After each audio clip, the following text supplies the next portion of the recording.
যদি এই মুজিব কথাটি যদি আমি আমার ভাষা থেকে যদি ব্যক্ত করি, মুজিব কথাটি হচ্ছে বাংলা।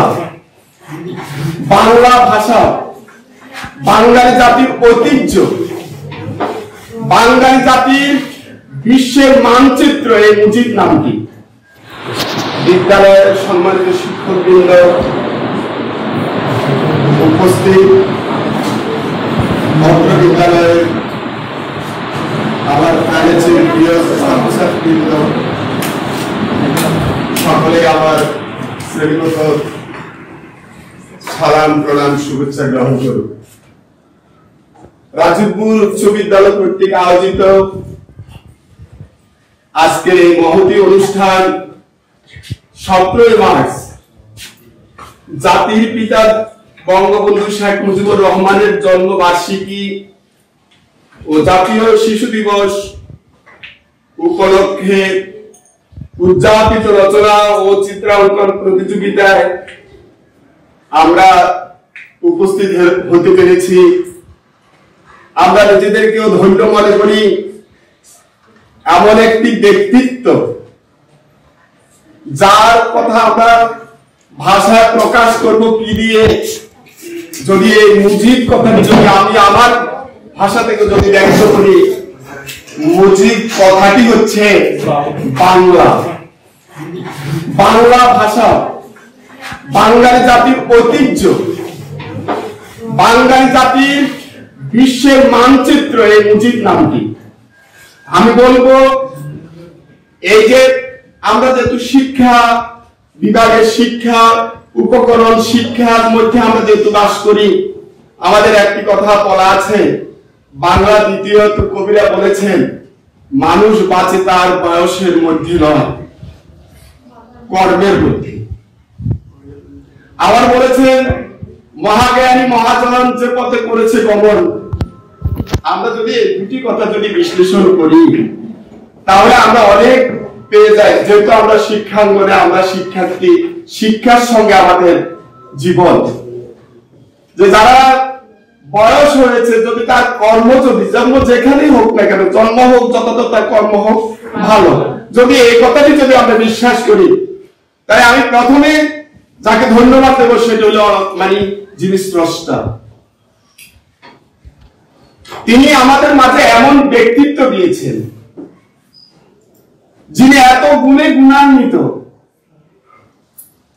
যিনি বাঙালি জাতির ধারক বাহক হয়ে বিশ্বের মানচিত্রে আমাদেরকে বাংলাদেশ নামটি স্থায়ী করে দিয়েছেন।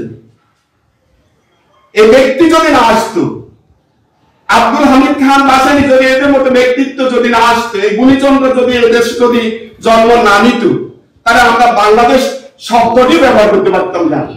আমরা বাঙালি জাতি, আমরা যে বাঙালি জাতির বাংলা ভাষা মায়ের ভাষা, এই যে আন্তর্জাতিক ভাষাটি আজকে সেই শেখ মুজিবুর রহমানের কারণে আমরা পেয়েছি। আমরা উত্তরোত্তর যতদিন আমরা বেঁচে থাকবো, আমাদের উত্তরসূরি যারা আসবে তারাও স্মরণ করবে এই দিনটি। কেননা এই দিনটি আমাদের এই গুণীজনদের কথাই আমাদের চিন্তা করা উচিত, এবং গুণীজনদের মতোই আমরা মহৎ হতে হবে। সেটা হবে দেশের জন্য, সেটা হলো সমাজের জন্য, সেটা হলো সকলের ভালোবাসার জন্য। আমরা যদি ব্যক্তি বিশেষকে যদি ভালো ব্যক্তিকে যদি ভালোবাসতে যদি না পারি, তাহলে আমার জন্মের কোনো মূল্য আমি দিতে পারবো না। আমরা আগে সম্মান দিতে শিখবো। যিনি ভালো ব্যক্তি, যার গুণ আছে, তার গুণের কথা আমরা আলোচনা করব। আর আমরা কি করব, যেটি দরকার নেই সেদিকে আমরা যাব না। যেমন বলেছে, শিক্ষায় জাতির মেরুদণ্ড। যদি আমরা যদি এই কথাও যদি চিন্তা করি যে শিক্ষা সঙ্গে সংশ্লিষ্ট থেকে যদি শিক্ষার কাজ যদি আমরা সুচারুরূপে যদি পালন না করি, তাহলে শিক্ষার কোনো মূল্য নেই।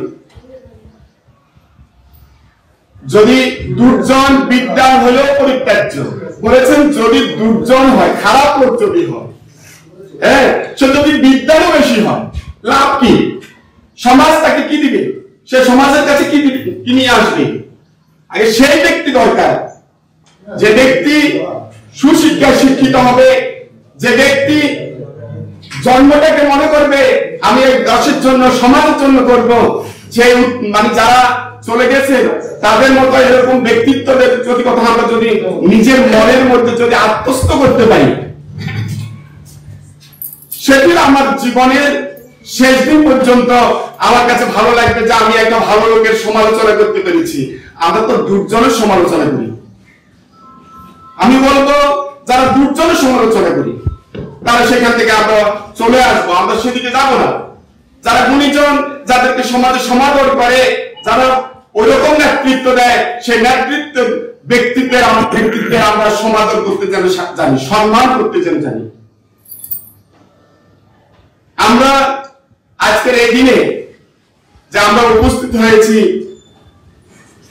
যার সন্তানে আবার এই দেশের ধারক বাহক হয়েছেন। দেখো বাবা মা, হ্যাঁ, মানে প্রথম থেকে তুমি যদি চিন্তা করো, যারা পূর্বপুরুষ যারা চলে গেছেন তাদের সন্তানরা যদি চিন্তা করে গোপনে পদ্মগুলো হয়, তবে আমরা বুঝেছি যে শেখ মুজিবুর রহমান যে এমন ব্যক্তিত্ব হয়েছে যা আমাদের মাঝে সব সময় যেন হৃদয়ে আমরা যেন তাকে ধারণ করতে পারি। আমি এই জন্য বলেছি যে আসলে প্রথমে আমি স্রষ্টাকে কেন সম্মান করবো, সমাজ মানে শ্রদ্ধা করবো, সেটার কারণ হচ্ছে যে স্রষ্টা এমন ব্যক্তি এই দেশে দিয়েছেন। এরকম যদি আমরা মনে করি যেমন কাজী নজরুল ইসলাম, রবীন্দ্রনাথ ঠাকুর, যে এরকম যারা ব্যক্তিত্ব আছে, আমরা যেহেতু পড়ালেখার সঙ্গে যেহেতু আমরা সম্পৃক্ত, আমরা তাদেরকে যেন সমাদর করতে পারি। আমি বলবো আমরা সমাজে, দেশে, সকল স্থানে আমরা যারা গুণীজন তাদের যেন সমাদর করতে পারি। এই সমাদরের মাধ্যমে আমার কথাকে, আমি যদি ভালো লোক হই, আমার সমালোচনা আমার মৃত্যুর পর, তাহলে আমার সমালোচনা আসবে। আর যদি খারাপ কাজ করি তাহলে আমার তো সমালোচনা করি, এই ব্যক্তি খারাপ ছিল, চলে গেছে, ভালো হয়েছে। আর যদি ভালো কাজ করি তাহলে সবসময় কথা মনে থাকবে। আসলে এই দিনটি আমরা যে এইভাবে উপস্থিত হতে পেরেছি, আমি প্রথমেই বিদ্যালয়ের সম্মানিত প্রধান শিক্ষককে আমি সম্মান জানাই। এই যে এই দিনটি আজকেই আমরা মনে করো উপস্থিত হতে পেরেছি, বা এই দিনটি সার করার জন্য আমাদেরকে উদ্বুদ্ধ করেছে। হ্যাঁ, যদি কেউ কেউ হয়তো একদিন পরে করবেন বা আরো একদিন পরে করবেন, কিন্তু আজকে নির্দিষ্ট দিন, যেদিনে জন্ম সেদিনে আমরা মানে আজকে তার স্মরণ করতে পারতেছি। এই যে স্মরণকালের একটি দিন, এই দিনটা আমরা যেন সবসময় স্মরণ করতে পারি। প্রতি বছর এমনি দিনে আমরা যেন এই বঙ্গবন্ধুর এই তার প্রশংসাটা যেন পঞ্চমুখ করে যেন বলতে পারি। বলতে গেলে পঞ্চমুখ বলে যার প্রশংসার কোনো তুলনাই হয় না।